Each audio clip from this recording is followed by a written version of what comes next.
Birds हमारे आसमान की खूबसूरती हैं और हमेशा से ही ब्यूटी और फ्रीडम का सिंबल रहे हैं। लेकिन पिछले कुछ सालों से मॉडर्न टेक्नोलॉजीज जैसे कि 4G और 5G को लेकर कंसर्न रेज हो रहा है कि ये हमारे एनवायरनमेंट, बर्ड्स और इंसेक्ट्स के लिए खतरा है। 2018 से 19 के बीच डाटा सेंटर्स जो इंटरनेट और सर्वर्स को पावर देते हैं, उनसे जो कार्बन इमिशन हो रही है वो एविएशन से भी ज्यादा है। तो आइए जानते हैं इस वीडियो में कि आखिर ये 5G टावर्स या फिर ये 5G टेक्नोलॉजी हमारे बर्ड्स, एनवायरनमेंट और इंसेक्ट्स के लिए किस तरह खतरा है। 5G cell phone towers are slowly popping up around Kern County, but it's leaving some people who live here worried about their health.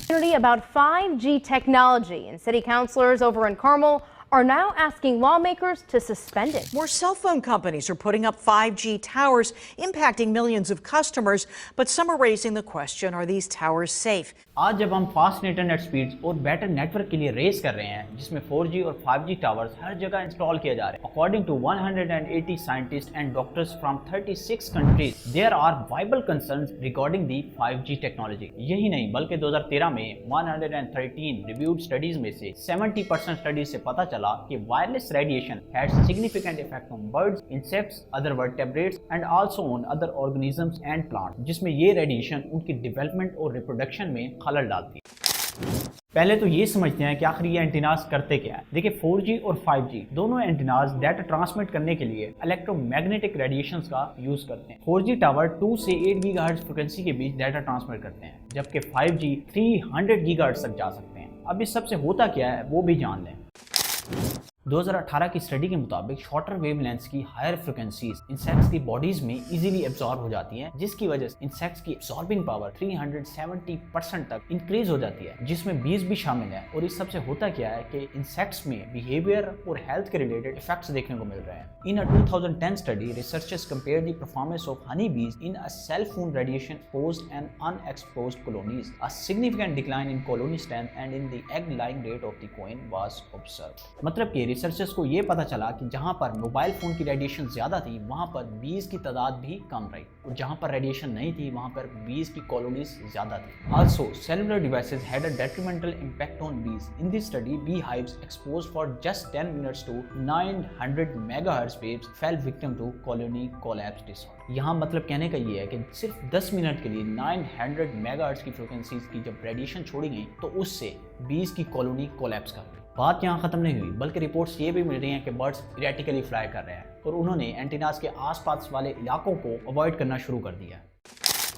5G antenna का जो मेन कंपोनेंट है जो हमारे इकोसिस्टम को डिस्टर्ब करता है वो है मिलीमीटर वेव्स। इन वेव्स की वजह से बर्ड्स का इकोसिस्टम डिस्टर्ब होता है। रिसर्चर्स ने ये जाना कि 5G एंटीना के 5 से 30 मिनट तक के रेडिएशन एक्सपोजर से स्पैरोज के एग्स टूट जाते हैं या फिर खराब हो जाते हैं। इलेक्ट्रोमैग्नेटिक रेडिएशन कुछ स्पेसिफिक फ्रीक्वेंसीज पर बर्ड्स के इंटरनल नेविगेशन सिस्टम को डिस्टर्ब कर सकती हैं। अब जो माइग्रेटरी स्पीशीज होती हैं वो एक जगह से दूसरी जगह जाने के लिए अर्थ के मैग्नेटिक फील्ड पर रिलाई करती हैं, लेकिन इन एंटीना से निकलने वाले सिग्नल उनके इंटरनल नेविगेशन सिस्टम को कंफ्यूज कर देते हैं, जिसकी वजह से बर्ड्स डायरेक्शन खो देते हैं या फिर वो अपनी डेस्टिनेशन पर पहुंच नहीं पाते। और यही नहीं बल्कि it could also impact their breeding and nesting behaviours. बात यहाँ खत्म नहीं हुई, बल्कि 5G नेटवर्क की रेडिएशंस की वजह से बर्ड्स के बिहेवियर में भी चेंजेस देखने को मिले हैं, जिसमें बर्ड्स ने कम टाइम घोंसलों और फीडिंग करते बिताया। This could also effect their overall health and ability to survive in their habitat. जबकि कुछ का तो ये भी कहना है कि इन रेडिएशंस की वजह से बर्ड्स का DNA अफेक्ट हो रहा है, जिसके चलते बर्ड्स में लॉन्ग टर्म हेल्थ प्रॉब्लम्स देखने को मिल सकते हैं। वैसे तो मेरा टॉपिक मेनली बर्ड्स पर बेस्ड है, बट ये हमारे एनवायरनमेंट के लिए भी कुछ ठीक नहीं है। वो इस तरह क्योंकि ये 5G network use more energy than 4G और 3G। अब आप सोच रहे होंगे कि इसका एनवायरनमेंट से क्या ताल्लुक, मैं बताता हूँ।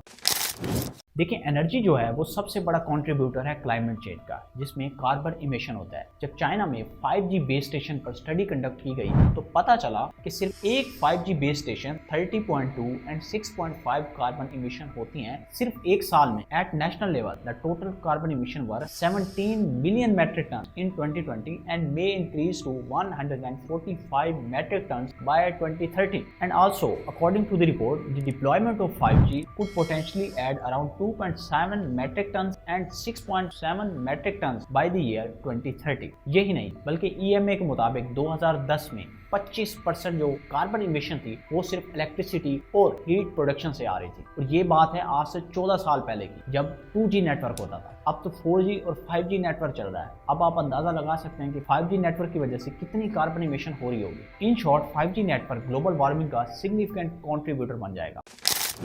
बात यहाँ पे खत्म नहीं हुई, ये स्टडीज देखें जरा। A 9-year field study found significant impacts to trees and investigation of 700 trees found damage starts on the side of the tree with highest radiation. A 2017 review on impacts to plant concluded a substantial amount of the studies on RF EMFs from mobile phones show psychological and morphological effects. A research review entitled Electromagnetic Radiation as an Emerging Driver Factor for the Decline of Insects documented harmful effects on bees and from on non-ionizing electromagnetic field exposures। बात यहाँ खत्म नहीं हुई बल्कि ये भी study देखें जरा। A landmark 3-part 2021 research review on effects to wildlife published in reviews on environmental health states current science is adequate to trigger urgent regulatory action, referencing more than 1,200 scientific references which found adverse biological effects to wildlife। अब बात करता हूँ main मुद्दे की कि आखिर हम क्या कर सकते हैं। हमें प्रिकॉशनरी स्टेप्स लेने होंगे अगर हम अपने इकोसिस्टम को बचाना चाहते हैं। तो यहाँ मैं कुछ पोटेंशियल सॉल्यूशंस बताऊंगा जो हमारी बर्ड पॉपुलेशन, इंसेक्ट्स और एनवायरनमेंट के लिए मददगार साबित हो सकते हैं। सबसे पहले सिंपल सोल्यूशन है कि एंटीनास को केयरफुली प्लेस करना। एंटीनास को major migration routes, nesting areas और वाइल्ड लाइफ के आसपास इंस्टॉल करने से अवॉइड करना। सेकंड, कुछ केसेस में एंटीनास को सेंसिटिव एरियाज में लोअर पावर इमिट करने के लिए सेट किया जाए ताकि इलेक्ट्रोमैग्नेटिक फील्ड्स की इंटेंसिटी कम हो और उसका कम से कम ही इम्पैक्ट बर्ड्स या फिर एनवायरनमेंट पर पड़े। और थर्ड, एक और सोल्यूशन ये भी हो सकता है कि शील्डिंग टेक्नोलॉजी को डेवलप करना, जिसमें एंटीनास को इस तरह डिजाइन किया जाए कि वो जो सेंसिटिव एरियाज हैं वहां पर सिग्नल्स की जो इंटेंसिटी है उसे कम रखे और जहां पर वाइल्ड लाइफ का एरिया नहीं है वहां पर सिग्नल्स इंटेंसिटी को नॉर्मल रखे, जिससे हमारे एनवायरनमेंट को बचाया जा सकता है। जैसे जैसे हम 5G और फ्यूचर की तरफ बढ़ रहे हैं, हमें चाहिए कि हम टेक्नोलॉजी और नेचर के बीच का जो बैलेंस है उसे कायम रखें। इनोवेशन को कभी भी एनवायरनमेंट या फिर वाइल्ड लाइफ की कॉस्ट पर नहीं आना चाहिए। कंटिन्यूस रिसर्च और स्मार्टर सॉल्यूशंस के थ्रू हम ये इंश्योर कर सकते हैं कि हमारा वर्ल्ड कनेक्टेड रहे और हमारे क्रीचर्स भी सेफ रहें।